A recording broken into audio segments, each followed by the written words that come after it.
Bueno, ¿estamos? Ok. Presentabilidad.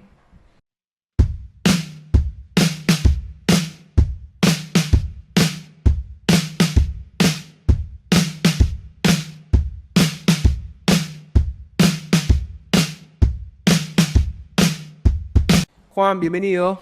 Muchas gracias. Tu nombre está en la danza de nombres de candidatos a la Intendencia de Montevideo. Ya nos vamos a meter con eso, pero vamos un poco para atrás, ¿no? Hablemos un poco de vos. A ver, mucha gente te ubica como el abogado del consultorio de la UDELAR, ¿no? Mucha gente tiene esa imagen tuya, ¿no? En realidad, ¿vos cómo arrancaste en el mundo de la abogacía, el derecho? ¿Fue siempre tu vocación? ¿Te interesó siempre toda la vida o no? ¿O te pasó que en realidad caíste ahí por otro lugar? No, la verdad que mentiría si dijera que fui un vocacional del derecho desde el arranque. Llegué a la Facultad de Derecho por distintas circunstancias, por presiones familiares. Mis padres querían que estudiara, que sea a la universidad. Mis padres eran dos trabajadores y bueno, como que el anhelo es que sus hijos llegaran a la universidad y había mucha presión familiar para que llegara a la universidad. ¿Primero universitario de la familia? Sí, o sea, si miro mis padres, mi madre y mi padre, sí. Mis hermanos también después sí llegaron a la universidad, pero Todos presionados para, todos ¿no? con presión familiar pero digo, en una presión familiar bueno, bien entendida, ¿no? Positivo. Los padres que quieren que uno progrese. Y creo que a derecho llegué un poco por descarte, esquivando, dribleando las matemáticas y las ciencias duras, terminé llegando a derecho. Muy Y parecido a la comunicación de que el que no le gusta la matemática, la ciencia dura, termina en humanidades, derecho, sí, comunicación, probablemente. psicología, muchos. A mí en realidad me enamoró la carrera de abogacía cuando llegué a las prácticas. Cuando llegué a las prácticas, tuve algunos profesores que me mostraron lo que era el ejercicio de la abogacía y la llegada al consultorio jurídico fue lo último que me terminó de convencer de que realmente ese era mi camino. Ver que la abogacía se podía utilizar también de una manera social me enamoró definitivamente de la carrera. Y mirá, lo que son las cosas. Curiosamente, mis primeros pasos en el consultorio jurídico, primero como alumno y después como aspirante, fue con un intendente de Montevideo. Fue con el doctor Elizalde, que en aquel momento fue intendente y era docente del consultorio jurídico. Así que mi llegada a la facultad se dio de esa manera y mi enamoramiento con la abogacía se dio en las últimas etapas de la carrera. El oficio de abogado lo que tiene es que tiene un abanico gigantesco, ¿no? Incluso en la cultura popular. Tenés el abogado de un narco, tenés el abogado de personas que los están por dejar en la calle por una disputa por un alquiler. Entonces tenés una gama donde vos tenés al abogado héroe, el abogado villano, el estereotipo del abogado interesado, el abogado abnegado que trabaja pro bono, ¿no? Que te agarra casos básicamente a pulmón. Tenés de todo en el mundo del derecho. Sí, yo diría que en todas las profesiones hay un espectro muy amplio de maneras de ejercerlas.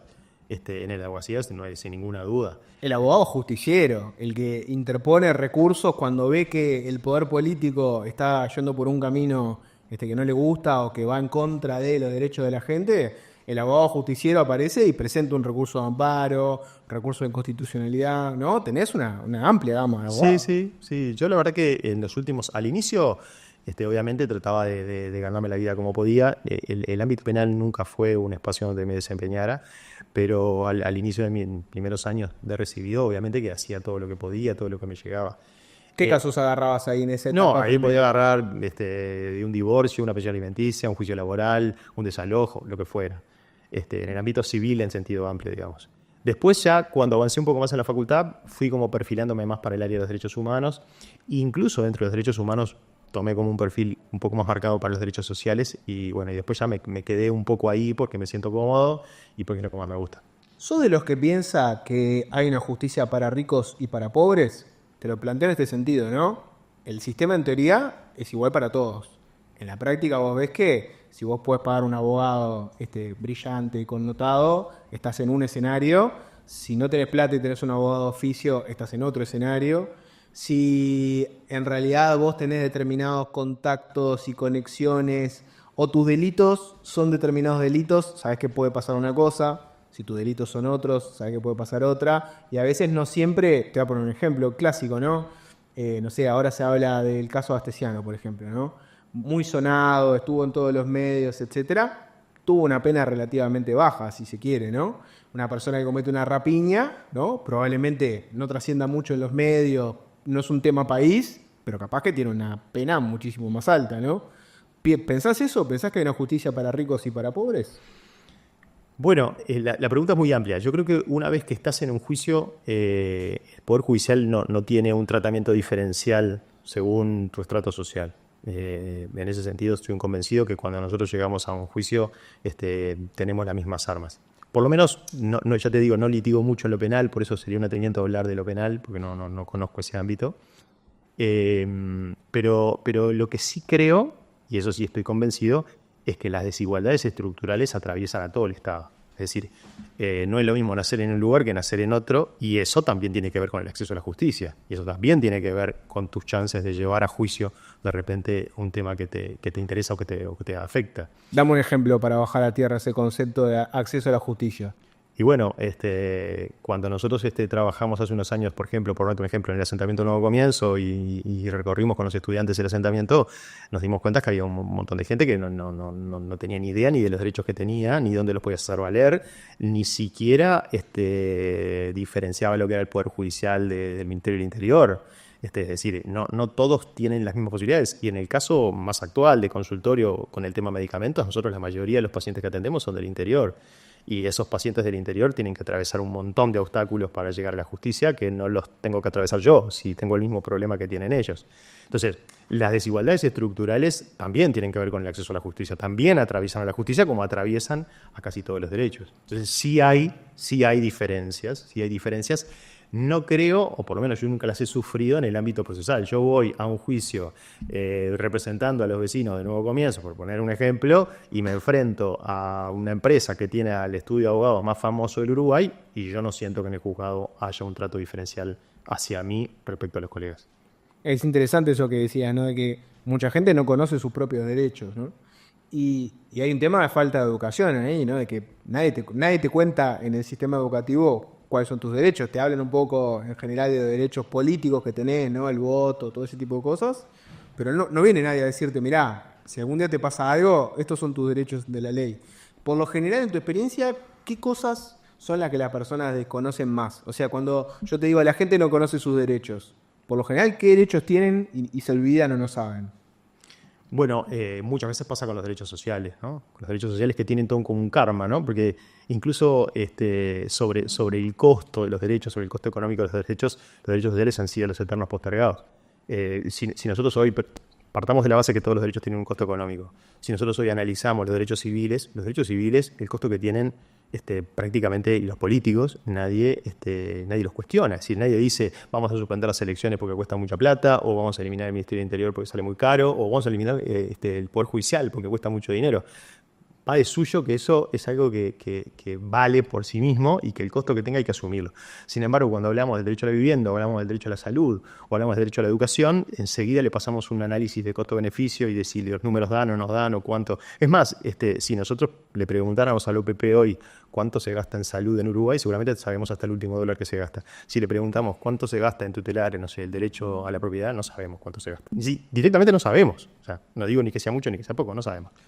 Y en lo que vos referías sobre eso de ir y difundir los derechos, la experiencia mía ha sido la de ir y más que difundir y enseñar, aprender. Nosotros siempre hemos concebido estos vínculos, estas intervenciones en el territorio como vínculos dialógicos, donde vos vas también a escuchar. Incluso cuando fuimos al asentamiento, yo a los estudiantes lo primero que les dije es: no vamos a ir a hablar, no vamos a ir a explicar, no vamos a ir a leer la Constitución ni a leer las leyes, vamos a ir a sentir, vamos a ir a escuchar, vamos a ver qué le pasa a la gente que vive ahí. Después vamos a analizar tranquilamente en el aula qué fue lo que encontramos.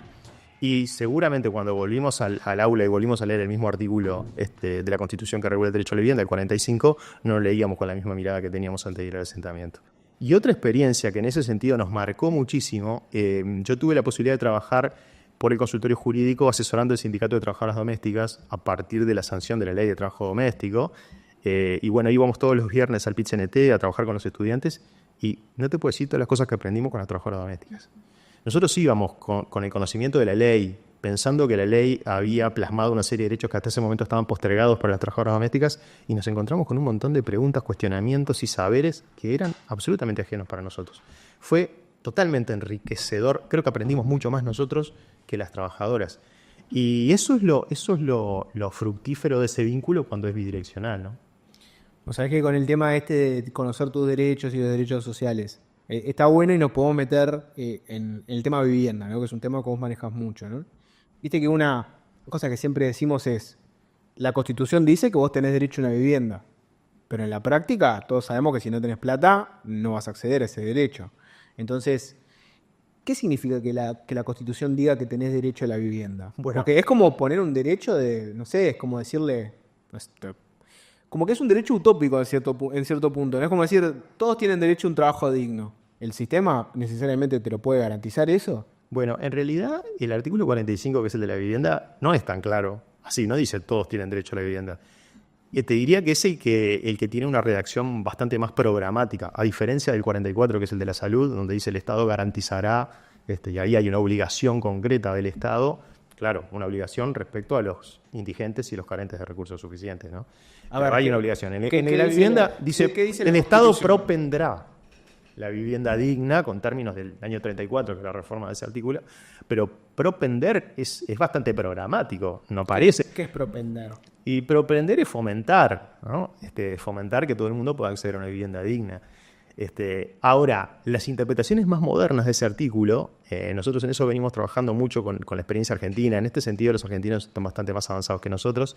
Incluso los casos de éxito que tuvimos en materia de vivienda se fundaron en los trabajos del profesor Roberto Barrarela en la Argentina, que invocando un artículo muy similar al nuestro, la Constitución nuestra tiene bastantes similitudes con la Argentina en los derechos sociales, él decía, está bien, es una obligación programática, pero hay determinados mínimos que tienen que garantizarse. Es decir, el gobierno electo puede diseñar su plan quinquenal de vivienda como mejor le parezca. Y en ese plan puede darle una porción muy importante a los privados, puede diseñar un sistema público de vivienda, es decir, tiene amplio margen para diseñar el plan. Ahora, la ejecución de ese plan de vivienda no puede traer como resultado que un niño duerma en la calle. Ese resultado es inaceptable. Es decir, la Constitución no está diciendo que todos los uruguayos o todas las personas que habitan el territorio nacional pueden ir al Ministerio de Vivienda y decir, yo quiero mi vivienda porque tengo la Constitución que dice... No es así. Pero si yo tengo una situación de emergencia de alguien que en una situación de vulnerabilidad extrema no tiene solucionado su problema de vivienda, alguna solución, aunque sea provisoria, hay que darle. Y ese es el sentido en el que se ha interpretado modernamente el artículo 45 de la Constitución, y en el que nosotros, cuando tuvimos éxito, fue buscando justamente... Tuvimos éxito después de muchas derrotas, ¿no? Yo lo que sí tengo sobre mi espalda son muchos juicios perdidos. A veces, claro, toman notoriedad algunos que ganamos, pero antes de ganar los primeros amparos por vivienda en el Uruguay, perdimos muchísimos. Vamos a contar un poco esas historias, porque no todo el mundo tiene por qué conocer esa trayectoria tuya. Básicamente, al consultorio jurídico de Levelar se ha acercado mucha gente que está en una situación... son muchas y muy distintas, ¿no? Pero vamos a poner un estereotipo, ¿no? Personas que viven en asentamientos y que están enfrentándose a un desalojo, ¿no? En algunos casos son personas que están en un terreno que tiene un dueño y eventualmente ese dueño lo que dice es, bueno, yo quiero que esta gente salga de acá. Y vos ahí tenés que ir al sistema legal a ver qué es lo que tiene que hacer el Estado, ¿no? Si el Estado tiene que desalojarlos y darles una vivienda, los realojos famosos, ¿no? Uh-huh. Si en realidad podés desalojar a una persona en un asentamiento y que se arregle, ¿no? Que quede en la calle, literalmente. Y ahí entran ustedes, ¿no? Y ahí vos tenés que representar a personas y manejar como esa tensión, ¿no? Que me interesa que entremos en esa tensión, ¿no? Sí. Cuando hay una persona que está viviendo en un asentamiento y el terreno tiene un dueño, se dan se enfrentan dos cosas. El del asentamiento, que quiere tener un derecho a la vivienda y busca un realojo, y la mayoría de las veces acepta irse de ahí si tiene la posibilidad de tener una vivienda digna. Y después tenés el dueño del terreno que dice, no, yo no puedo esperar a que esta persona se le resuelva su vivienda, etcétera. Entraron acá ilegalmente, quiero que lo saquen. ¿no? ¿Cómo se resuelve esa tensión? Bueno, en realidad ahí habría que distinguir, porque cuando nosotros nos enfrentamos a una situación de desalojo, o sea, donde el propietario de un terreno está desalojando a alguien, por ejemplo, que ocupó, ahí nosotros no tenemos tantas dificultades para defender sus derechos, porque el proceso de desalojo tiene ciertas etapas que hay que respetar, donde además, por razones de humanidad, se puede prorrogar el lanzamiento de esa familia, etcétera, y donde nosotros podemos hacer valer algunas observaciones que Uruguay ha tenido por parte del Comité de Derechos Económicos, Sociales y Culturales de Naciones Unidas respecto a los desalojos forzosos, donde dice el Estado es garante de que, si bien cuando tutela el derecho a la propiedad tiene que desalojar a la gente, y está bien que lo haga, tiene que prever soluciones, aunque fuera de emergencia, que no dejen a una familia en la calle. Entonces, cuando nosotros nos enfrentamos a una consulta donde el planteo es, me llegó un cedulón de desalojo, te diría que, obviamente, que es algo que preocupa, pero donde los caminos de defensa, si llegan a tiempo, si no es que llegaron 20 cedulones y vienen con el último, ¿no? Pero en general los caminos de defensa son bastante útiles y podemos hacer muchas cosas. Ahora, el problema es cuando los propietarios, en lugar de hacer un juicio de desalojo, hacen una denuncia penal por usurpación. A ver, que no está bueno hablarlo. No es lo mismo eso. Son No es lo cosas mismo. totalmente distintas. Cuando vos haces un juicio de desalojo, vas a un abogado, el abogado presenta en un juzgado de paz, que son los competentes para esto, un juicio de desalojo, una demanda de desalojo, el juez analiza en qué está fundada, si es, por ejemplo, un ocupante precario, digamos, no tiene ningún vínculo, no es arrendatario, no es nada, va a disponer un desalojo con plazo de 15 días, pero en 10 días la parte se va a poder defender, va a poder decir, hice mejoras, no hice mejoras, yo qué sé, lo que tenga para decir, y después de eso va a haber un lanzamiento. Quiere decir que va a haber un tránsito de meses hasta la efectiva desocupación. En esos meses vos podés defenderte, podés buscar soluciones, le podés decir a la gente, mire, tiene que buscarse otra cosa, ahí ves un poco su situación socioeconómica que le permite, buscarás ayuda en el Ministerio de Ambiente, en el Ministerio de Vivienda, buscarás ayuda en la Intendencia si tiene competencia, etcétera, etcétera. En el MIDE si fuera una cuestión de urgencia para un refugio, lo que fuera. Ahora, cuando el propietario, en lugar de hacer el juicio de desalojo, vaya a hacer la denuncia en fiscalía o la hace en la policía invocando el delito de usurpación, ahí la cosa es muy distinta.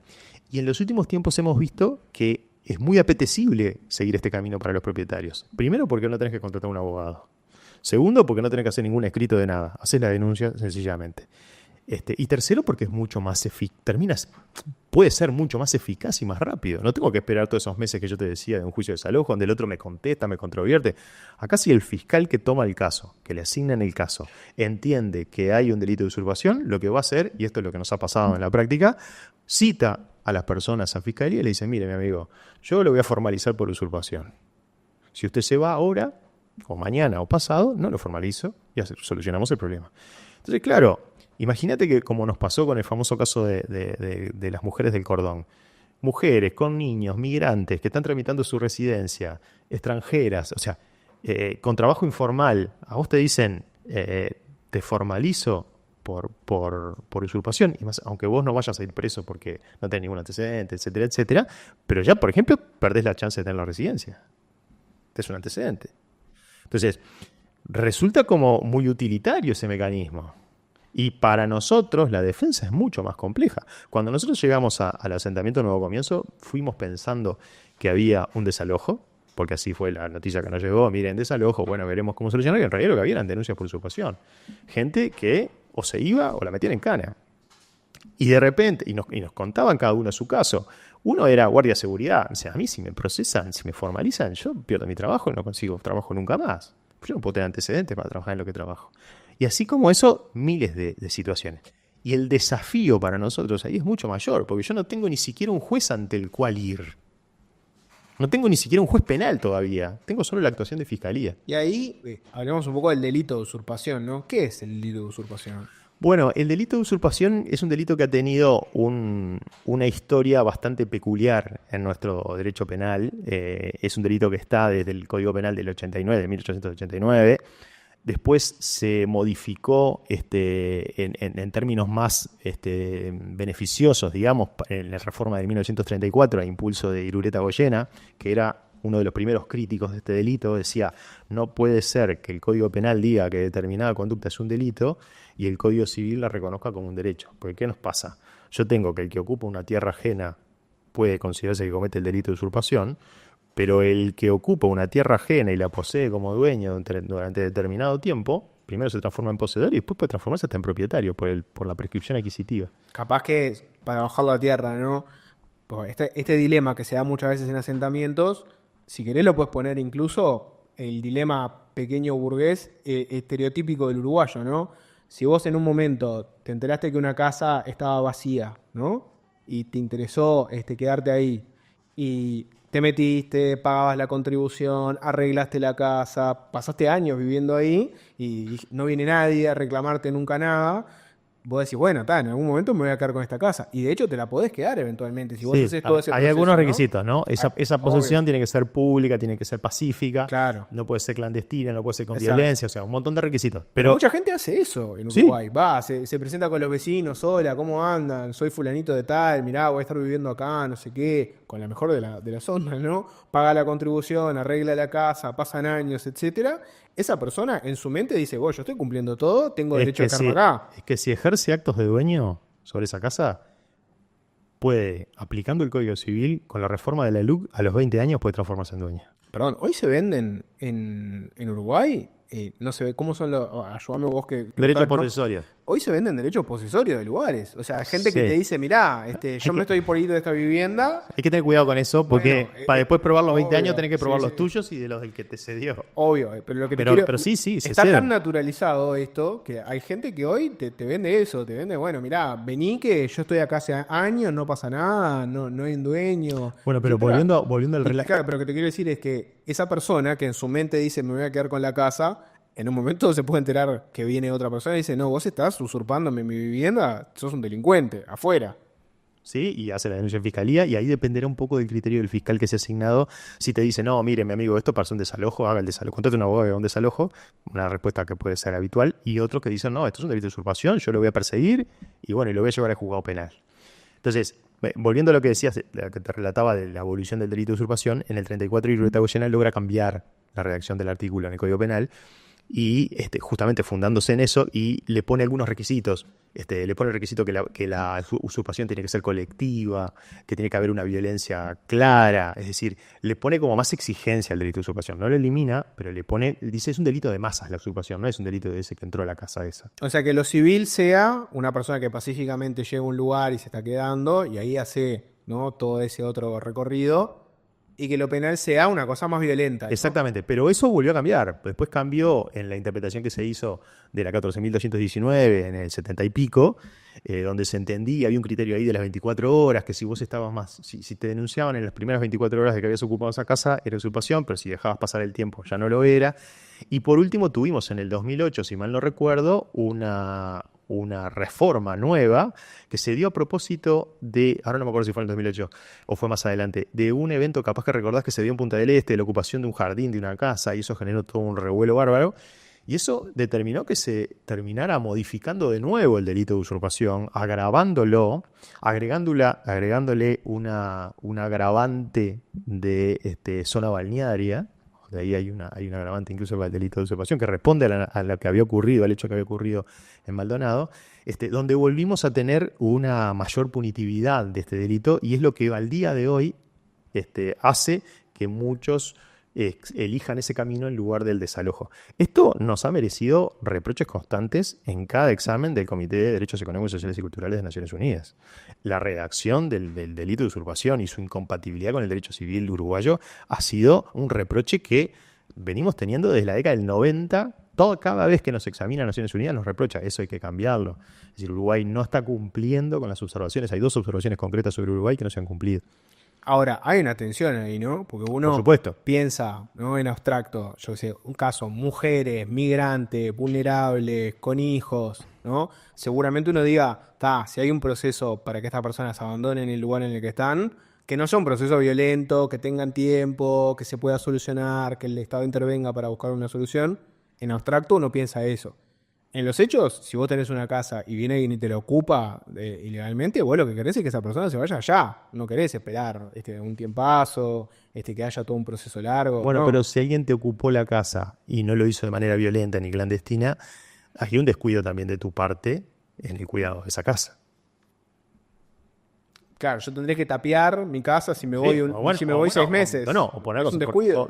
poner cerradura, porque si te rompieron la cerradura ya hay una violencia sobre las cosas y ya no hay una posesión legítima. O sea, también hay, y ahí apareció también una norma que entró al choque con la reforma penal, que fue la ley de ordenamiento territorial.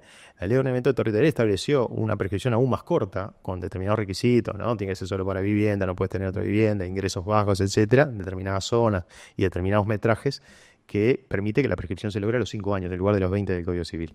Y esa ley establece sanciones para el propietario que no ejerce su derecho de propietario. Es decir, yo tengo un terreno, no sé dónde, nunca fui, hace 20 años que no voy al terreno, no lo cerco, no lo limpio, no hago nada. O tengo una casa abandonada en la Ciudad Vieja, nunca fui, hace 20 años que no voy, ni la abro, ni limpio, ni nada. Bueno, amigo, algo hay que hacer con eso. O le vas a dar utilidad, o si no le vas a dar utilidad, tenés que vender, tenés que hacer algo. Pero no podemos tener, la ciudad tampoco puede tener una finca abandonada como hoy pasa en Montevideo. Hay casas abandonadas hace 20 años que está abandonada. Esta casa que yo te decía que dio lugar al desalojo de estas mujeres, que eso fue un juicio que perdimos, todavía está tapiada el día de hoy. Pasan 10 años. O sea, ¿qué ganó la ciudad de Montevideo con esa casa tapiada 10 años? Solo expulsar a esas mujeres. Y claro, lo que pasa es que ahí también tenés el tema de cuando es un terreno, ¿no? Pues a ese caso de los asentamientos, que el dueño por lo general es dueño de un terreno, en el terreno no hay nada, y viene gente y dice, bueno, este terreno está vacío, yo hago un asentamiento, son viviendas que son muy precarias, en algún momento el dueño viene, se da cuenta de eso y dice, ah, no, este terreno, yo no quería que estuviera esto acá. No, y tiene todo el derecho a desalojar. Nosotros nunca controvertimos el derecho a desalojar. Lo que decimos es, en esa tensión que se da, no podemos obviar también los derechos de la gente que está en situación de vulnerabilidad.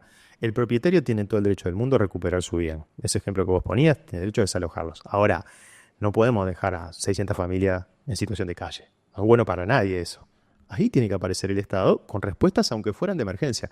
Es más, cuando nosotros llevamos el caso del asentamiento Nuevo Comienzo a Ginebra, al comité, la resolución provisional del comité, que está vigente al día de hoy, lo que dice es, el Estado tiene derecho a tutelar el derecho a la propiedad.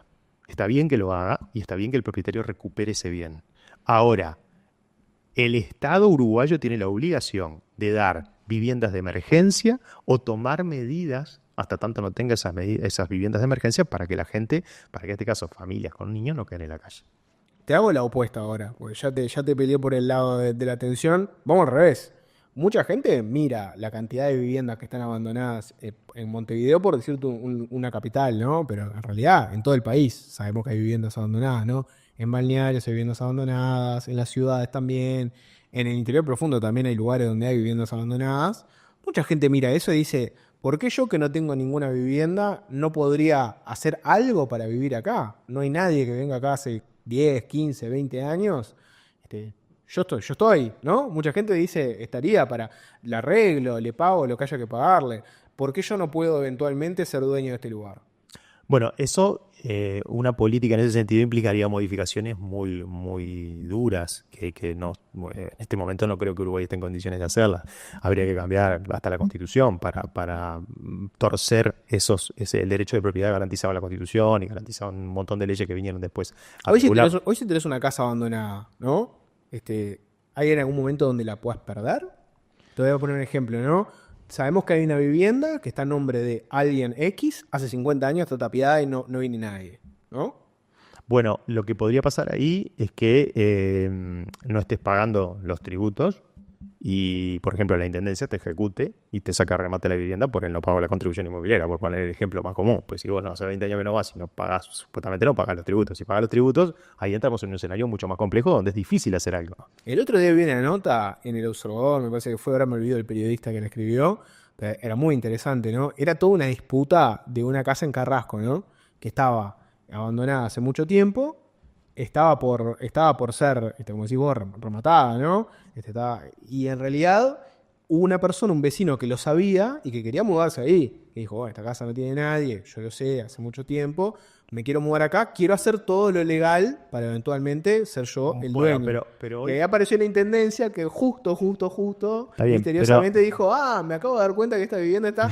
La mataron y la pusieron a la venta y ahí se quedó con todo eso, ¿no? Yo no conozco el caso ese, pero es cierto que si bien el Código Civil reconoce distintos modos de acceder a la propiedad y el primero y originario es la ocupación, hoy no existen bienes que estén para ocupar, que no sean de nadie. No Natalia existe... Roa era la de la nota, ¿no? Bueno, Natalia Roa lo que planteaba era muy sospechoso que justo la intendencia esté al alpiste de estas viviendas, las inmobiliarias también, y que justo aparezcan cuando ahí Claro. está Pero, a punto de conseguir una vivienda. incluso fíjate que el caso de la viejita que fallece y tenía una casa y no tiene herederos, Un clásico, un ¿no? clásico, eso está regulado, es una herencia yacente. El que tenga interés en esa casa, en lugar de ocuparla, lo que tiene que hacer es hacer la denuncia de herencia yacente.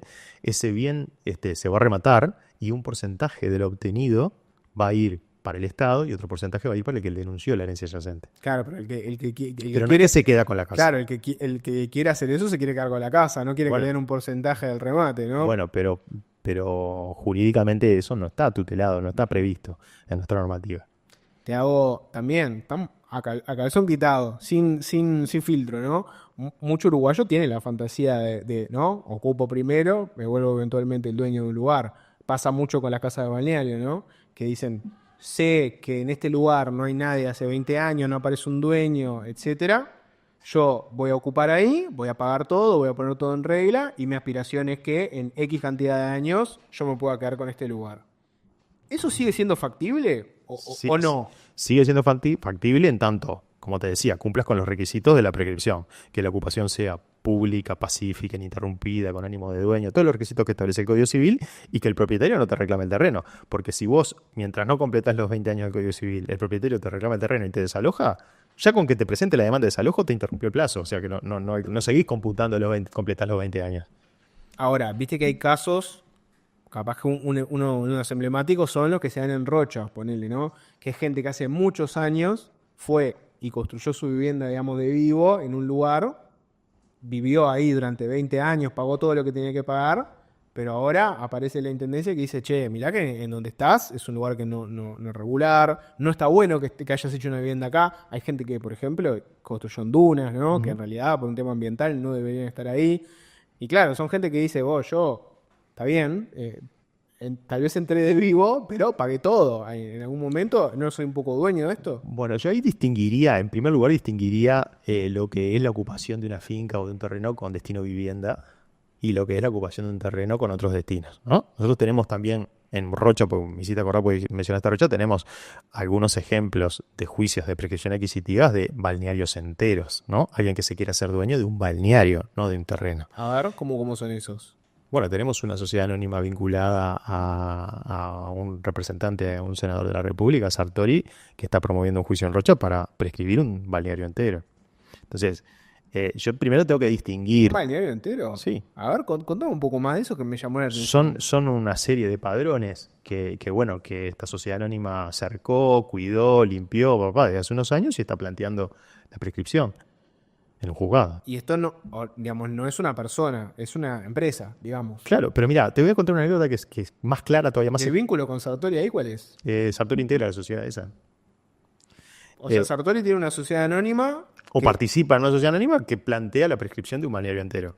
O sea, entonces yo. ¿Cuál es este balneario? No me acuerdo el nombre, pero está en Rocha, ahí, entre La Pedrera y Punta del Diablo, ponele. Pero mirá lo que nos pasó a nosotros cuando fuimos a trabajar a Casaballe, al asentamiento 30 de julio.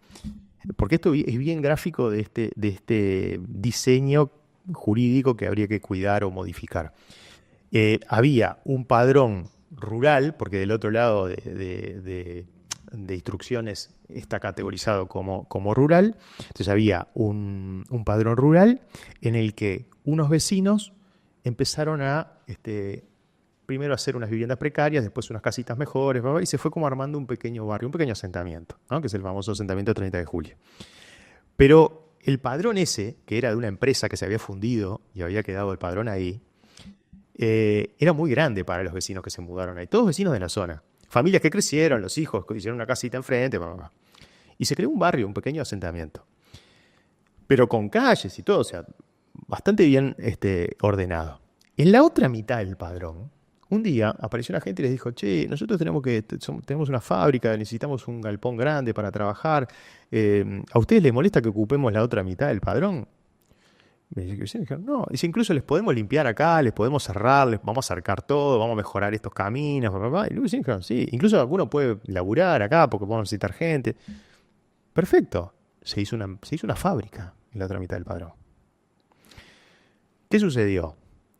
Ese padrón original era de una empresa que se fundió y hubo muchos juicios contra esa empresa que terminaron sacando a remate, después de 10 años, terminaron sacando a remate ese padrón. ¿Qué pasó en el medio? La empresa que construyó la fábrica en la mitad del padrón ocupado hizo la prescripción adquisitiva y demostró que cumplía con los requisitos de una ocupación pacífica, pública, con ánimo de dueño, etc. Y el juez los declaró propietarios de esa mitad.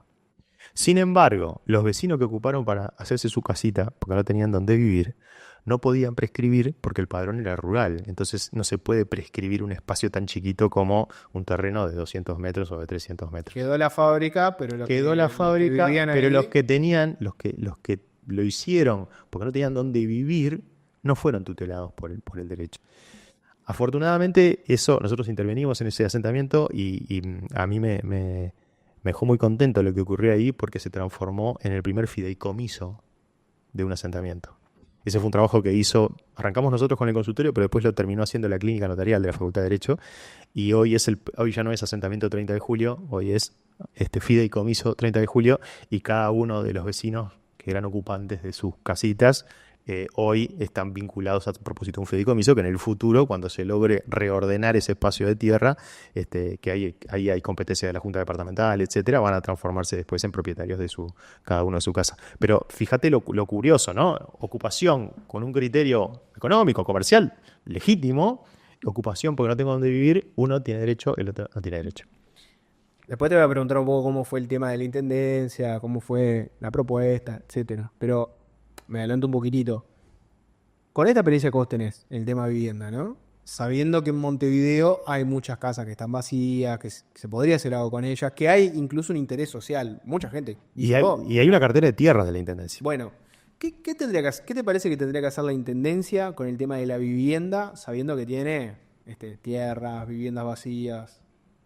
Bueno, trabajar con el Ministerio de Vivienda para ver en qué medida la Intendencia puede contribuir, ya sea con tierras, con medidas a tomar sobre las viviendas abandonadas, etcétera, para contribuir a que el acceso a la vivienda digna sea una realidad, o se acerque mucho más a una realidad de todos los uruguayos y no de algunos. Legalmente, ¿qué puede hacer la Intendencia para darle más vivienda a la gente? Bueno, lo primero que puedo hacer en el manejo de la cartera de tierras es hacer un análisis, un mapeo de las tierras que hoy la Intendencia no está utilizando o que no tienen ningún fin público previsto y ponerlas a disposición del Ministerio de Ambiente para la construcción de viviendas. Esa es una medida que no implica afectar el presupuesto municipal. Hacer una lista de todos los terrenos que nosotros tenemos. Hacer un mapeo y decir, bueno, ¿cuál acá vivienda? En estos terrenos que tenemos, ¿en cuáles está previsto hacer una plaza? ¿En cuáles está previsto hacer, no sé, una escuela? ¿Y en cuáles está previsto hacer una cancha de fútbol? ¿Y en cuáles no está previsto nada? Y está abandonado hace 40 años. Bueno, ¿qué vamos a hacer con eso? Tenemos un problema de vivienda en el Uruguay.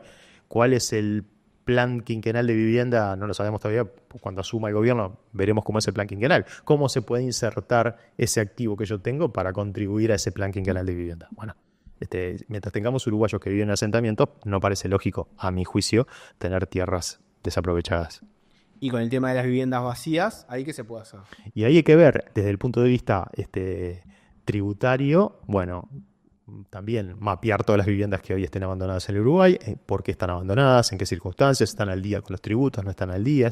Bueno, y en función de eso, hacer algo para que eso cambie. ¿No está ese mapeo? No, tal vez yo no he tenido acceso por ahora a esa información. Sabemos que el censo hizo un trabajo, pero es probable que la Intendencia. No, es probable que la Intendencia tenga ese mapeo ya hecho.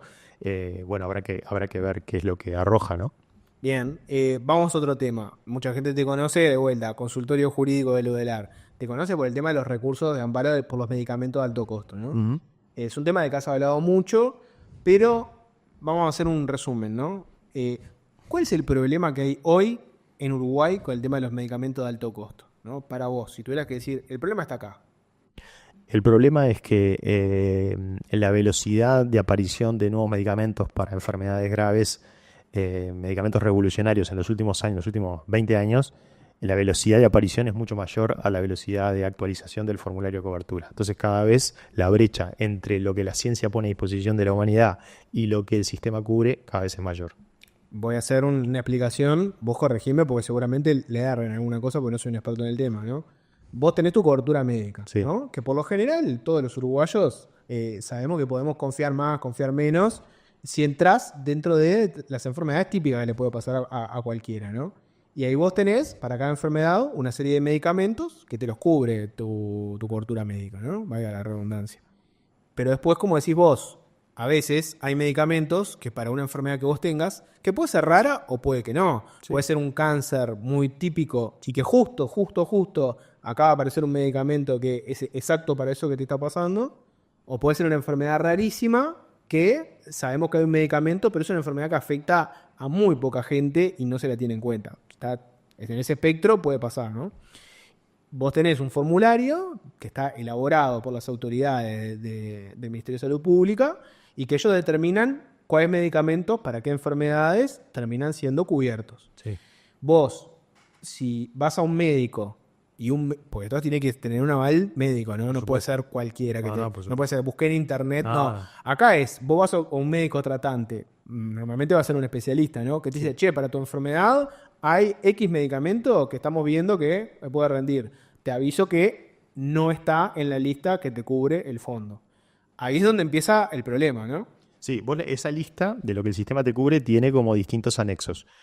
Hay algunos que están en lo que te va a cubrir tu prestador de salud, sea público, base o sea privado, un prestador integral, como son las antiguas mutualistas, y después hay otra lista que te la cubre el Fondo Nacional de Recursos. Para el usuario es indistinto quién lo cubre, porque muchas veces ni se entera quién lo paga. Su prestador es la española, va a la española, el médico le mandó tal cosa y se lo entregan en la farmacia. No sabe si lo pagó el Fondo Nacional de Recursos o si lo pagó... Sí, la persona no sabe qué hace su cobertura médica para conseguir el remedio. No. Sabe que va a la farmacia y se lo dan. Sabe que si está en el formulario lo recibe. Y en eso el sistema funciona, digamos que bien, porque las cosas que están cubiertas se entregan y se accede con relativa rapidez. El problema es cuando vos necesitas algo que no está en el formulario, no está a cargo del fondo ni está a cargo de tu prestador, o está para una cosa que no es lo que vos tenés, o no está para la etapa de la enfermedad en la que vos estás. Entonces ahí es donde se empieza a dar una brecha muy importante. ¿Por qué? Porque el que tiene recursos, el paciente que tiene recursos, va y lo compra. Si es que el medicamento se vende en el Uruguay, va y lo compra. Si no se vende en el Uruguay, igual lo compra y lo ingresa por un mecanismo que el Ministerio de Salud Pública tiene, que se llama ingreso por uso compasivo, de aquellos medicamentos que no se venden en el Uruguay. Estamos hablando de medicamentos, para que la gente entienda, ¿no? Muchos están en el orden de los miles de dólares, ¿no? Sí. Una persona común probablemente no los pueda pagar, o si los paga, se funde, ¿no? O sea, sí. Son medicamentos que vos sabés que si los necesitas, bueno, son medicamentos de esos que vendés la casa para costearte lo que te va a costar. Hay de todo. La mayoría sí son muy caros. Podemos tener medicamentos que cuestan $50.000 por mes, medicamentos que cuestan $10.000 por mes, medicamentos que cuestan $2.000 por mes, y nosotros hemos hecho amparo por medicamentos que cuestan $12.000 por mes, porque la persona tiene una jubilación de 16. O sea, no es la mayoría de los casos. La mayoría de los casos son medicamentos de decenas de miles de dólares. Pero hay también de los otros, y lo que importa es si vos podés afrontarlo. Sí, para una persona que tiene una jubilación de 16.000 pesos, uno de 12.000 pesos por mes. Es imposible. Es imposible afrontar. Claro. Entonces, volviendo al relato, cuando vos necesitas un medicamento que no está cubierto por el sistema, que no está en el formulario a cargo de nadie, ahí, si tenés recursos, podés acceder, y si no tenés recursos, lo que te queda es invocar el artículo 44 de la Constitución, el inciso segundo, que es el que dice que el Estado proporcionará, acá en lugar del 45 que habíamos hoy que decía propendrá, dice proporcionará gratuitamente a los indigentes y carentes de recursos suficientes las prestaciones asistenciales. Obliga. Pero vos, para que el Estado esté obligado, tenés que estar en algunas de esas dos categorías, o ser indigente o ser carente de recursos suficientes. Si vos no sos ni indigente ni carente de recursos suficientes, ningún juez va a ordenarle al Estado que te dé gratis el medicamento. Bien, y para tenerlo claro, ¿no? Dame un ejemplo de los medicamentos clásicos que la gente termina haciendo un recurso de amparo porque no están, ¿no? Muchos sé que son medicamentos oncológicos, ¿no? Sí, los oncológicos, cada vez hay más cosas, ¿no? Pero nosotros al principio empezamos prácticamente que exclusivamente con oncológicos, después fueron apareciendo porque no son solo medicamentos, también hay prestaciones, cirugías, prótesis, etcétera, ¿no? Pero los oncológicos son una porción muy importante de los medicamentos que no están cubiertos. Te diría que hoy un oncólogo en su consulta, no sé, voy a tirar un número caprichoso, pero el 70% de las cosas que indica no están cubiertas. O que indicaría siguiendo los estándares internacionales de la ciencia, ¿no? Porque no es que el oncólogo dice, vamos a probar con esto, no. Lo que se indica y después se hace un recurso de amparo son cosas que están recontravaladas científicamente, ¿no?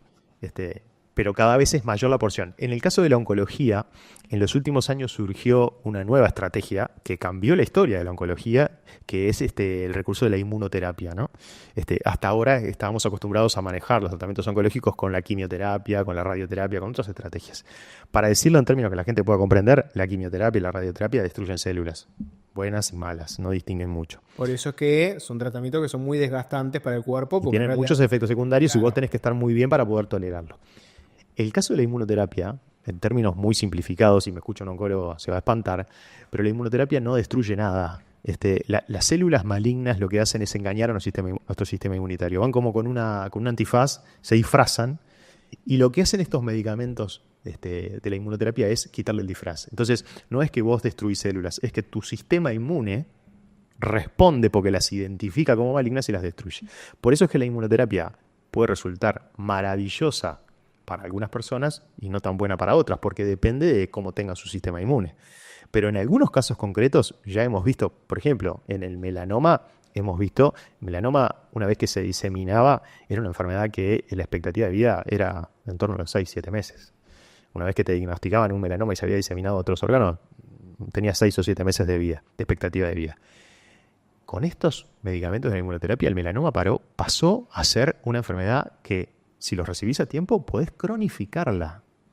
Los oncólogos no se animan a decir estás curado, pero tampoco se cura la diabetes ni la hipertensión. Está en remisión, que te dicen que básicamente es más que está en remisión. Es tan bajo lo que Claro. tenemos que podemos decir que no tenés. Sí. Pero no te puedo decir que no tenés porque el día de mañana capaz que aparece. Exactamente. Pero la hipertensión tampoco se cura, ni la diabetes se curan. Sin embargo, cualquier hipertenso o cualquier diabético la puede tener controlada si sigue el tratamiento adecuadamente. Entonces, esos cambios han sido tan revolucionarios. Si pongo el ejemplo de la oncología, puede haber en hematología, puede haber en otras cosas. Nosotros trabajamos muchos años con los implantes cocleares para los niños sordos.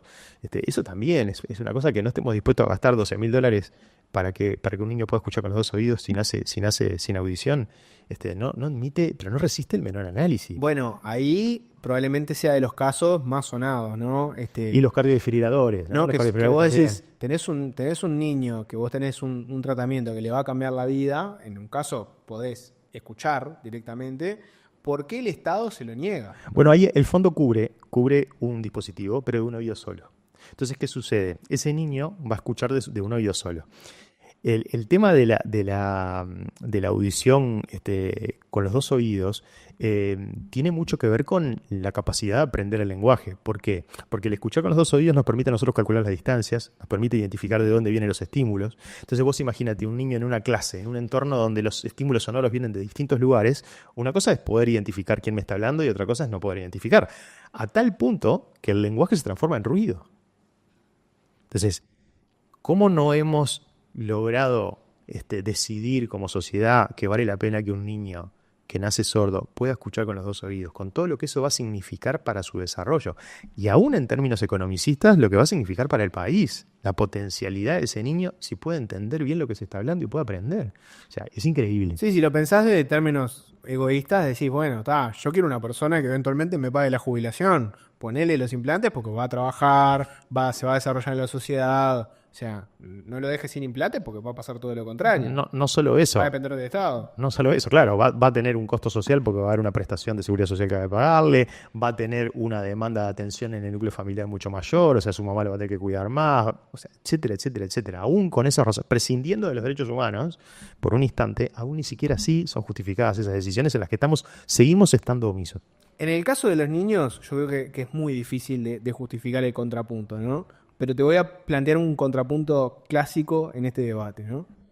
Algunos médicos lo que te dicen es, mirá, lo que pasa es que es un sistema que tiene recursos limitados. Y vos tenés que manejar dónde van esos recursos. Y esos recursos vos los podés gastar de muchas maneras, ¿no?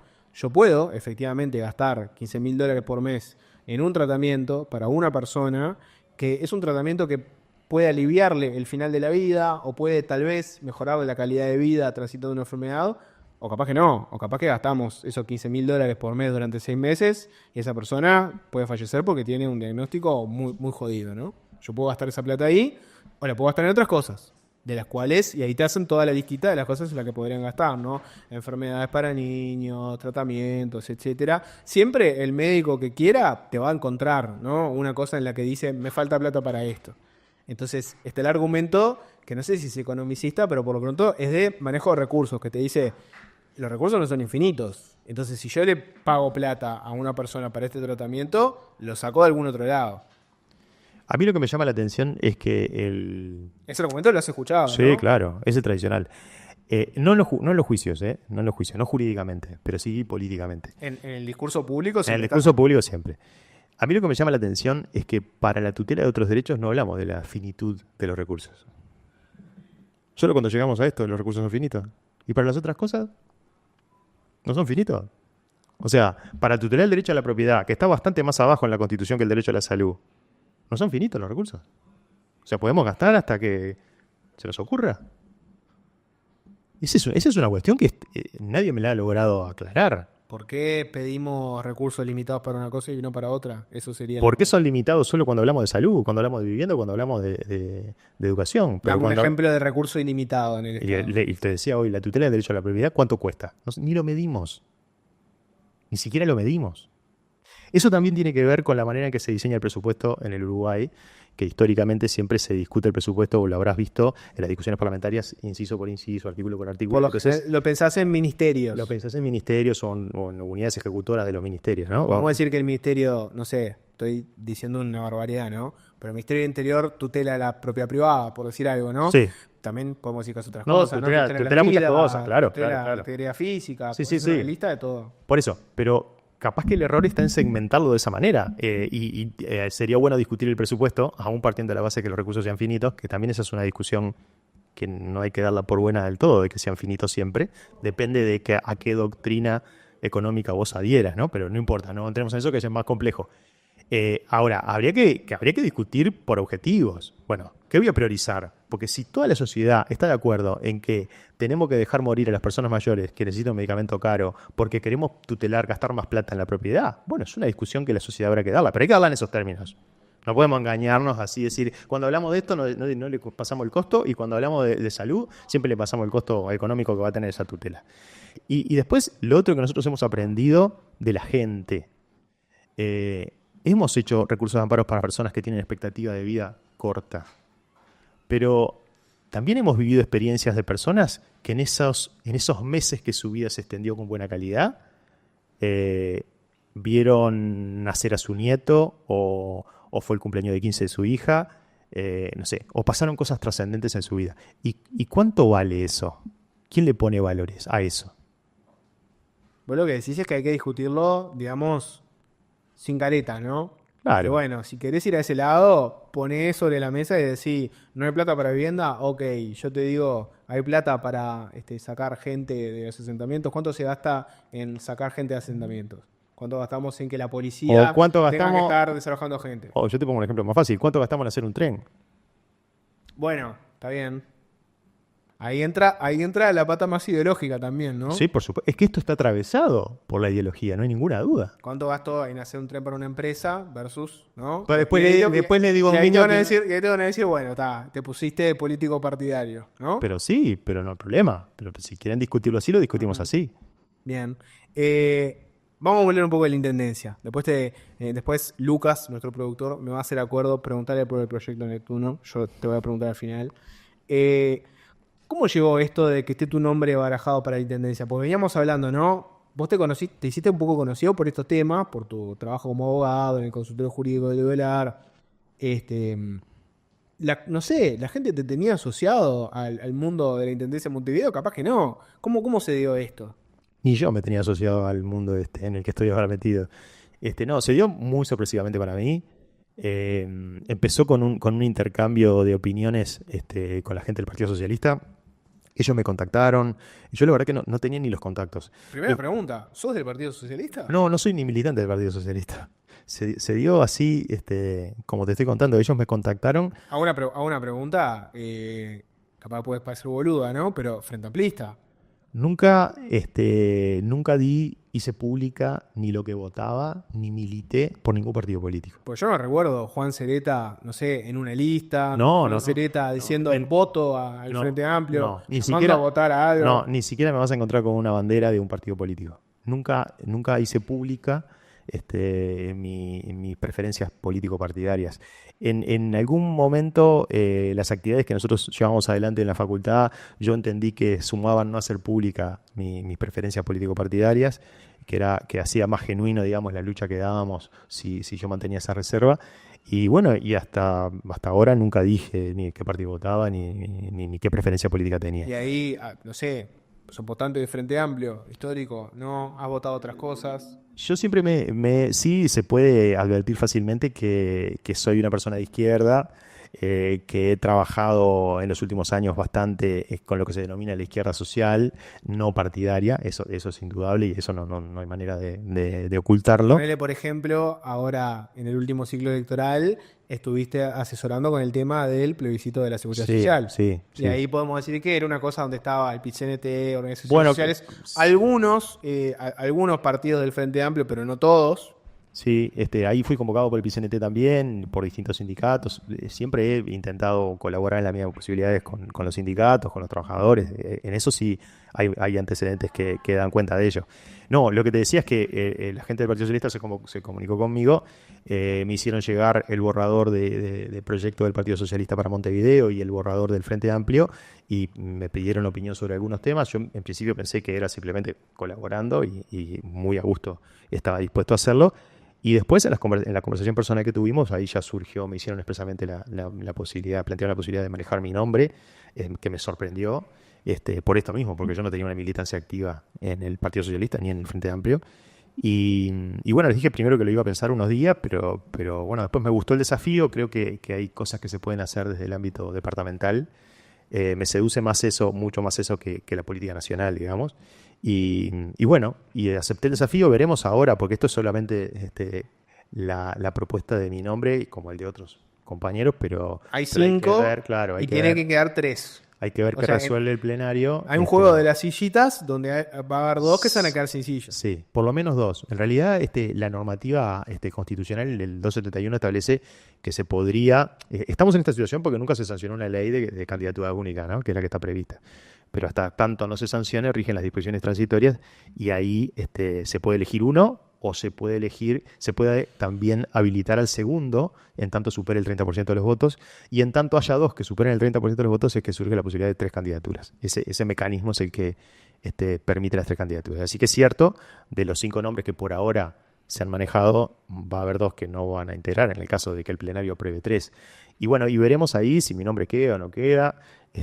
Y ahí, de ahí en adelante veremos qué camino sigue, si es que sigue. Y si no, seguiré en los mismos lugares donde estoy hasta ahora.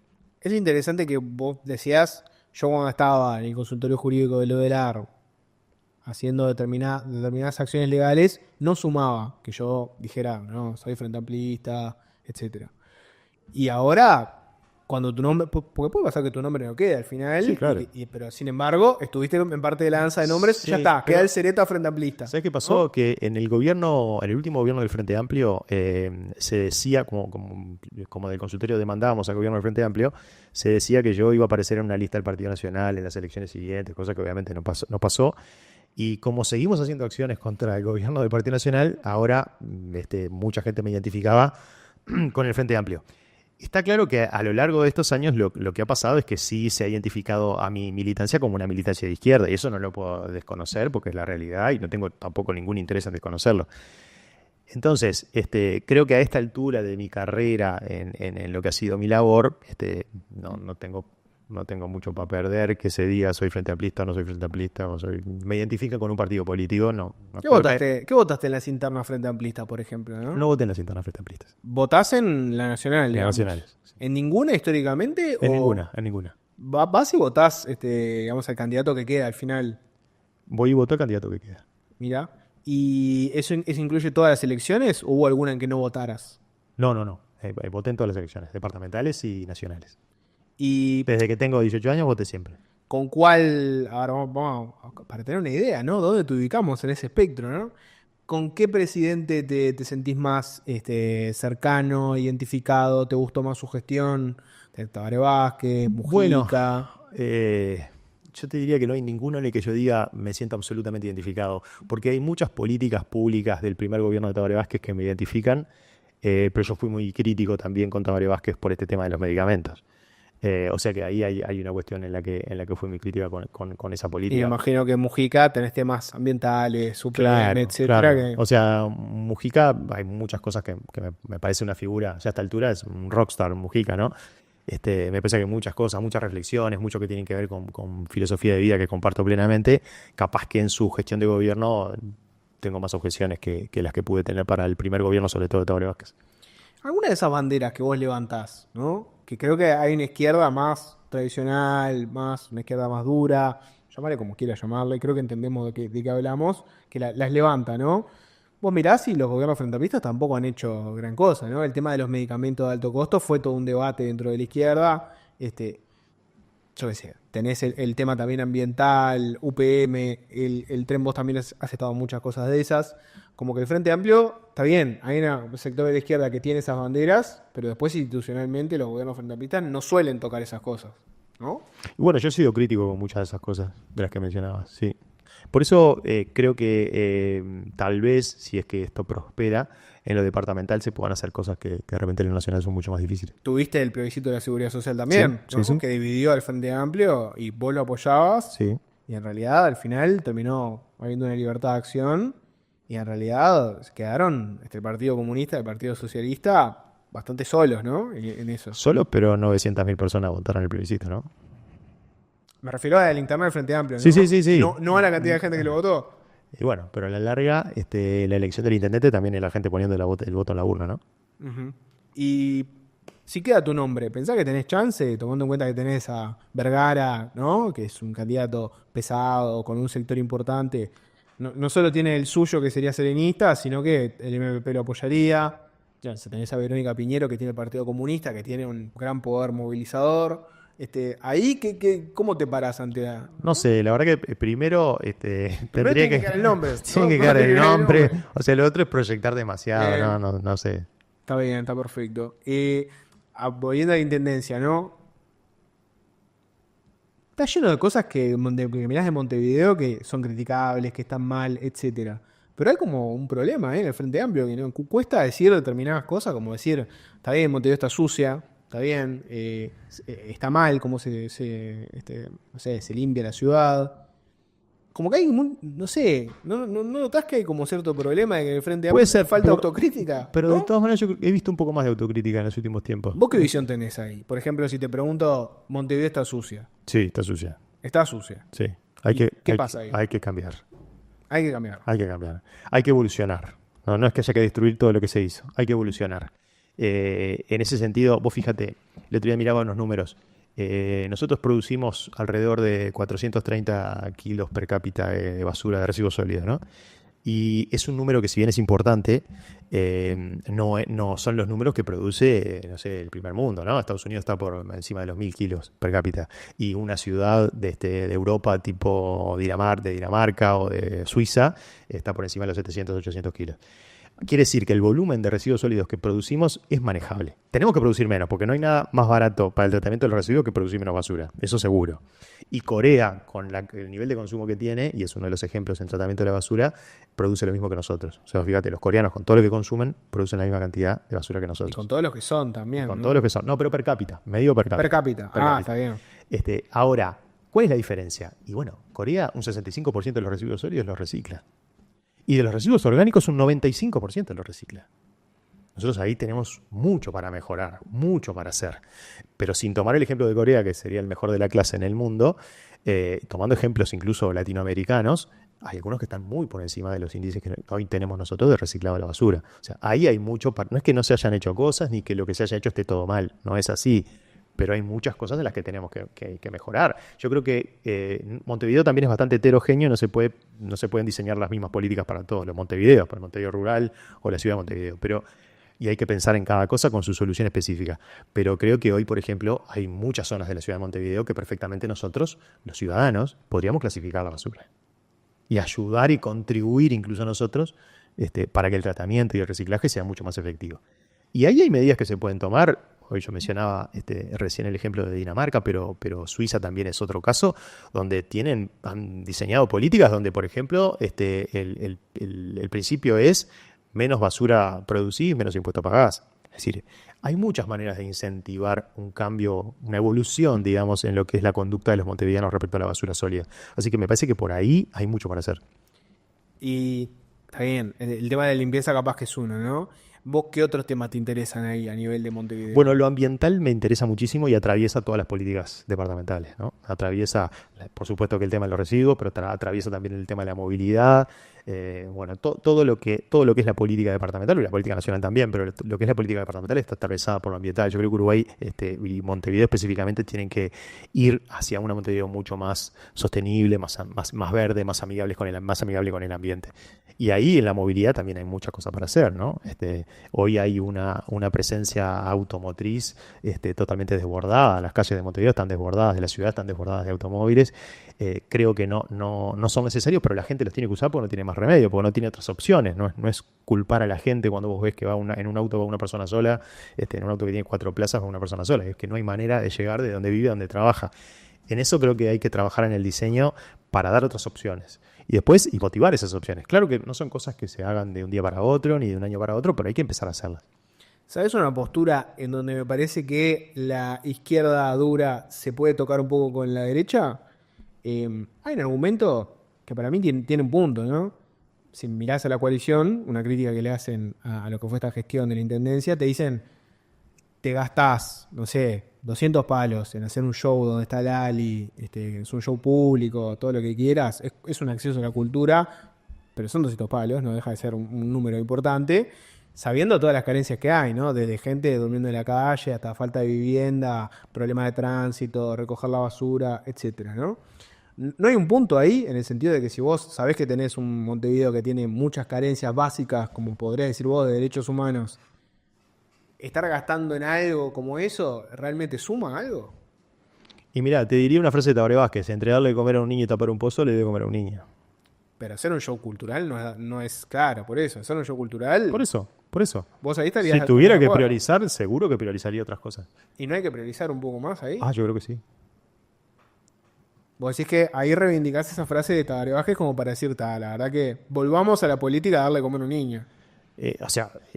Me parece que hay cosas que están buenísimas hacerlas en la medida de las posibilidades, pero en tanto tenés otras urgencias, y bueno, hay que considerar lo más importante, ¿no? Y lo social para mí es más importante. ¿Dónde pondrías el foco entonces? Como decir, mira, mi presupuesto es acotado, para mí hay que gastar acá. En lo operativo yo creo que la basura es un desafío concreto en el que se puede mejorar mucho y ahí hay que poner un trabajo importante y un esfuerzo importante.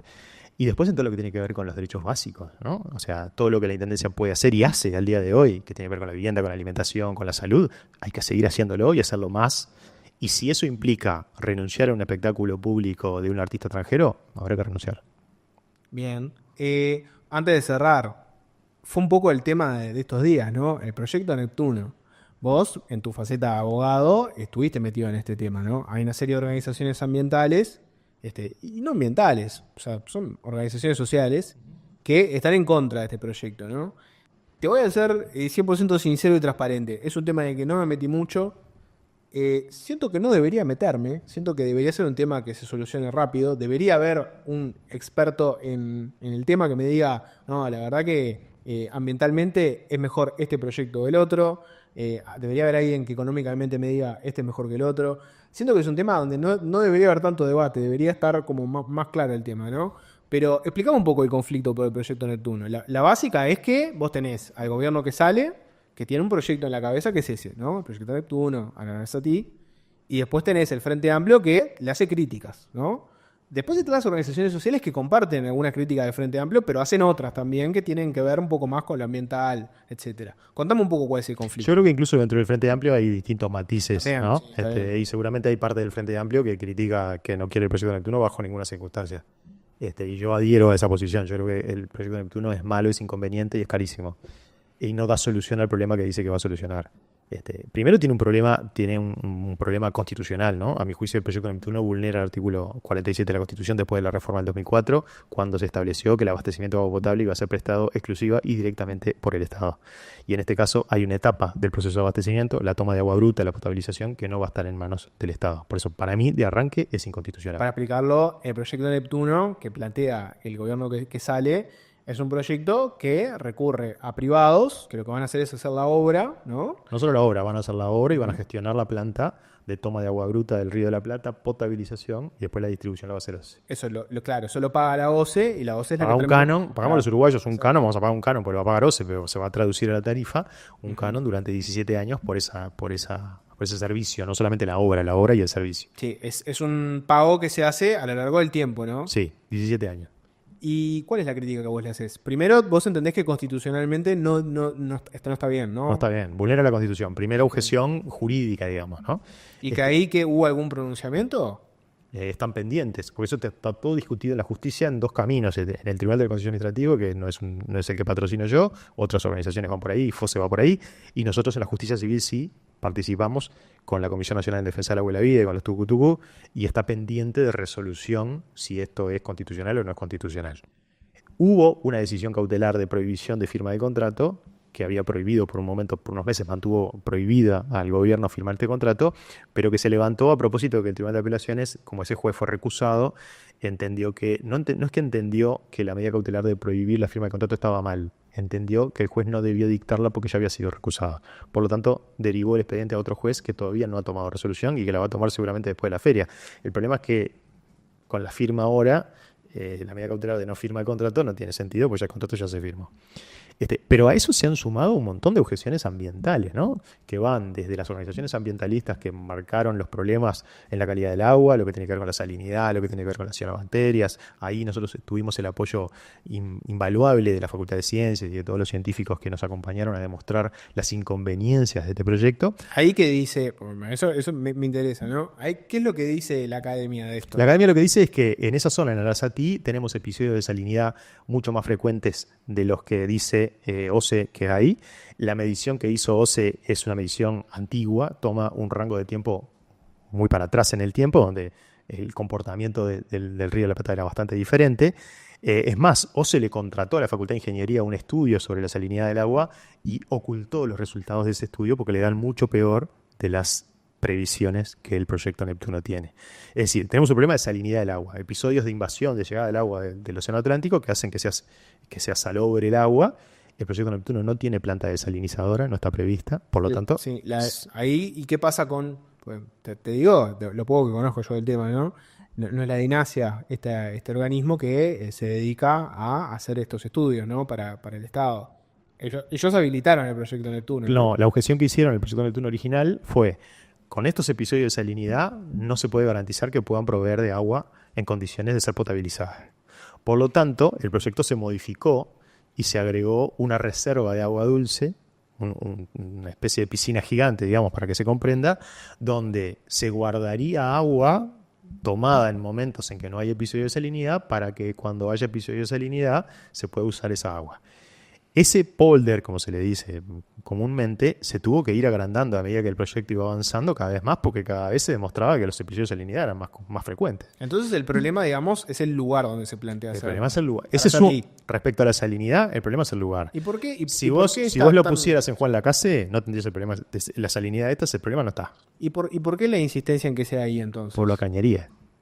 Si vos tenés que bombear agua y hacer una cañería de Colonia hasta Montevideo, se encarece $600 millones el proyecto. Mientras o sea que es más barato. Arasatí es un punto de equilibrio, digamos, porque más o sea, si vos lo hicieras, o sea, intentaron buscar un punto de equilibrio entre lo económico del costo de la cañería y un lugar donde el agua sea medianamente tomable, porque si, para que tenga una idea la gente, cuando tuvimos la crisis hídrica, la solución fue bombear agua del río Santa Lucía más cerca de la desembocadura. Y todos sabemos el agua cómo venía desalada. Bueno, esto no es de Santa Lucía. Esto es el Río de la Plata directo. Bien. Y después, además de la salinidad, tenemos el problema de las cianobacterias. Los episodios de cianobacterias cada vez son más frecuentes en esa zona. Hay un estudio que la Facultad de Ciencias viene haciendo con un equipo de limnólogos que trabajan en ese tema y que ha demostrado que cuando hay cianobacterias, esa agua es imposible tratar. El proyecto dice que ellos pueden eliminar prácticamente que mágicamente cualquier cianobacteria. No hay recaudos científicos que acrediten que eso se puede hacer ni en el Uruguay ni en ningún país del mundo. Pero a esto se suma que esa reserva de agua bruta que hubo que hacer por el tema de la salinidad, tampoco hay estudios que garanticen que ese volumen de agua quieto porque lo que sí hay experiencia en Uruguay es de embalses, pero los embalses están en cursos de agua, vos podés abrir, cerrar, podés manejarlo. Esto es un embalse quieto, agua quieta. No hay estudios sobre cómo mantener la buena calidad de esa agua quieta por periodos de tiempo prolongados, y tampoco hay estudios que garanticen que ese volumen de agua, con el peso que tiene, no va a infiltrar el acuífero Raigón, que es el que está debajo de esa zona de Arasatí. Si eso ocurriera, que es muy probable que ocurra, no solamente tendríamos un problema con Neptuno, sino que tendríamos un problema de contaminación del acuífero Raigón, que es la reserva de agua dulce de toda esa zona de San José. O sea que ahí hay un problema que motivó que los productores de Rincón del Pino y de la zona de Rafael Peraza y toda esa zona de San José se opusieran también al proyecto Neptuno por la contaminación del acuífero Raigón. Pero además, el proyecto Neptuno dice que va a proporcionar un 30% del agua que la zona metropolitana necesita. Lo que sí sabemos, no sabemos si va a proporcionar un 30% por todo esto que he dicho, pero lo que sí sabemos es que la OCE pierde el 50% del agua que bombea en sus cañerías. Quiere decir que el 15% es lo que va a llegar definitiva a la zona metropolitana. Ese es el dato que pasa desapercibido, ¿no? Que sabés que perdés la mitad del agua que te entra, ¿no? ¿Y por qué estás haciendo todo este proyecto? Porque es muy caro arreglar toda la cañería de OCE para que dejes de perder la mitad del agua. En algún momento hay que arreglarla. O sea, y hacer todo esto, con todos estos cuestionamientos científicos, para aumentar un 15% el volumen de agua que dispone la zona metropolitana. ¿Vale la pena pagar 900 millones de dólares por eso? Por eso es inconveniente también desde el punto de vista económico. ¿Y Casupá cómo lo ves? Que era digamos, el proyecto bandera del Frente Amplio. Bueno, Casupá no tiene la mayoría de las objeciones ambientales que tiene el proyecto Neptuno, de eso no hay ninguna duda. Ahí no hay tema de salinidad, hay mucho menos presencia de cianobacterias, aunque también la cuenca de Santa Lucía merece un replanteo sobre el cuidado que estamos dando, ¿no? La objeción que tiene Casupá es una medida que yo creo que hay que hacerlo porque va a sumar caudal de agua a potabilizar. El problema que tiene Casupá como alternativa, por lo que nos han dicho los especialistas, es que sigue llevando aguas corrientes, ¿no? A la planta potabilizadora de aguas corrientes. Es decir, aquello que se decía, que se cuestionaba de que tener una sola planta potabilizadora te deja en riesgo porque cualquier problema que tengas, si pasa algo, te quedas sin planta potabilizadora. Bueno, eso Casupá no lo soluciona porque va a estar mandando más agua a potabilizar a la misma planta. Ahí Neptuno sí lo solucionaría ese problema. Y sí, porque tiene una planta de potabilización autónoma. ¿Y Casupá sería más caro? No, bastante más barato. Más barato. Sí. Y te hago otra pregunta, ¿no? Porque en realidad lo que pasó es que el gobierno ya firmó. Sí. Y el proyecto de Neptuno, en teoría, ya quedó. Está firmado. Entonces, ¿qué margen tiene el gobierno del Frente Amplio para hacer algo? Puede dejarlo sin efecto. ¿Puede dejarlo sin efecto? Sí, claro. ¿Pensás que tiene que dejarlo sin efecto? Sí, absolutamente. ¿Cómo sería eso? Dejar sin efecto la firma del contrato. Obviamente que hay que valorar las consecuencias jurídicas que eso tiene. Seguramente. ¿No? Bueno, porque seguramente, uno se imagina que bueno, paso número uno, yo estoy en el consorcio de los privados y lo primero que digo es, acabamos de firmar un documento legal, por el supuesto. Estado no honra sus obligaciones. Hemos tenido un montón de dificultades para acceder al texto del contrato, que eso se ha manejado con un secretismo absoluto desde el inicio de los tiempos. O sea que yo no sé ciencia cierta qué cláusulas tiene el contrato. Seguramente tiene cláusulas para el caso de que el Estado se eche atrás o deje sin efecto el proyecto. Habrá que ver qué envergadura económica tienen esas cláusulas pactadas en el contrato. De todas maneras, a mi juicio, no hay ninguna cláusula económica que justifique hacer esta obra. No hay ninguna multa que haya que pagar que justifique esa obra. Sin perjuicio de que la multa también habría que ver en qué términos fue puesta y si se puede discutir, porque nos encontramos con un contrato que tiene 2 juicios en trámite donde aún la justicia no se ha pronunciado sobre si es constitucional o no, y eso la empresa lo sabe, porque ahora participa de esos juicios. Es un contrato que fue firmado a pocos días de abandonar el gobierno y ingresar a un gobierno entrante, así que también habría que discutir la legitimidad de la firma de ese contrato. Pero yo creo, vos sos abogado, ¿no? Sí. Si vos vas y le decís a un juez, no, mire que esto es ilegítimo porque lo firmó un gobierno a un mes antes de que se vaya. Hay un juez que te va a decir, sí, tenés razón. No, te van a decir, no. Estaba en su derecho, puede firmar hasta el último día. Por supuesto. Yo lo que estoy hablando es de atemperar las multas que existan, en tanto exista también una conciencia del riesgo que había por parte del que se dice ahora quiere cobrar la multa. No digo que no se haya que pagar una multa, seguramente no conozco el contrato, pero seguramente es posible que haya que asumir consecuencias económicas, pero van a ser mucho menos importantes que las consecuencias ambientales y dramáticas que nos va a dejar el proyecto Neptuno. Vos decís que, en tu opinión, si vos pones en la balanza honrar la firma del proyecto Neptuno con todo lo que eso implica y no honrar la firma del proyecto Neptuno, Asumiendo las consecuencias, por asumiendo la consecuencia que sea una multa y todo lo que nos imaginamos, vos ponés eso en la balanza y decís, la verdad que prefiero comerme la multa. Totalmente. Esto es como si compraste un auto y cuando abrís no tiene motor, abrís el capó no tiene motor. Aunque tengas que pagar la multa y lo que sea, devuelve el auto. Bueno, está bien. Hay que ver si alguien en el Frente Amplio también tiene una consecuencia que no es económica, que es como, digamos, la reputación, ¿no? del país. Decir, bueno, es un país Pero que bueno, firma una cosa y después te en dice, cuanto a la reputación, sí incide la manera en que se dieron las cosas. Por eso yo te decía, este es un contrato firmado en los últimos días de un gobierno, con un presidente que había dicho que no lo iba a firmar si no estaba de acuerdo el gobierno electo. Bueno, todas esas cosas yo creo que respecto a la imagen del país y a honrar los compromisos, lo debilita un poco las circunstancias en las que se firmó. vos decís que si viene alguien a decir, no, Uruguay ahora se volvió un país que no honra sus obligaciones, vos vas a contraargumentar y decir, mirá, se firmó un mes antes Pero digo, y el pero- presidente había dicho que no lo iba a firmar. Y viola si la no constitución de ese acuerdo. país. Y lo que firmó violaba la constitución del país, se lo estaban advirtiendo. Si te da que violar la Constitución, capaz que después te da que no sé. Bueno, Todavía está por darse, no sé. y bueno, entonces con más razón no era prudente hacerlo. Vos decís que uno de los argumentos que vos pondés sobre la mesa es decir, mirá, firmaron algo que tenía todavía una duda de si era constitucional o no. Y un montón de objeciones que no han podido ser levantadas. Pero bueno, habrá que verlo. Estoy dando una opinión exclusivamente personal. No sé lo que hará el gobierno electo. Las autoridades seguramente estén en conocimiento del contenido del contrato que yo desconozco.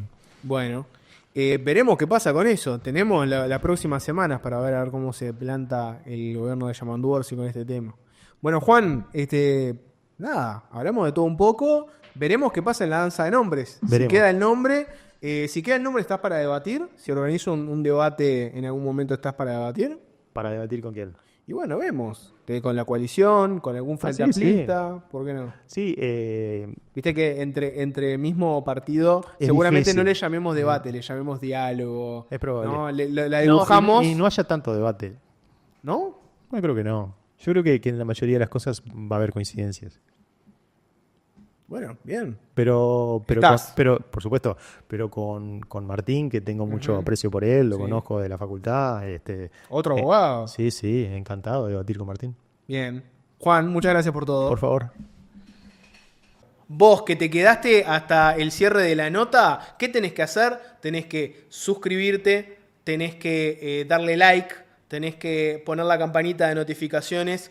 Todo esto en este canal de YouTube que es el canal de Agüeno. No te duermas y acordate de comentar, compartir, obligar a tus familiares, a tus amigos a que vean todas las notas de Agüeno. Por favor, haceme ese favor. ¿Te cuesta tanto?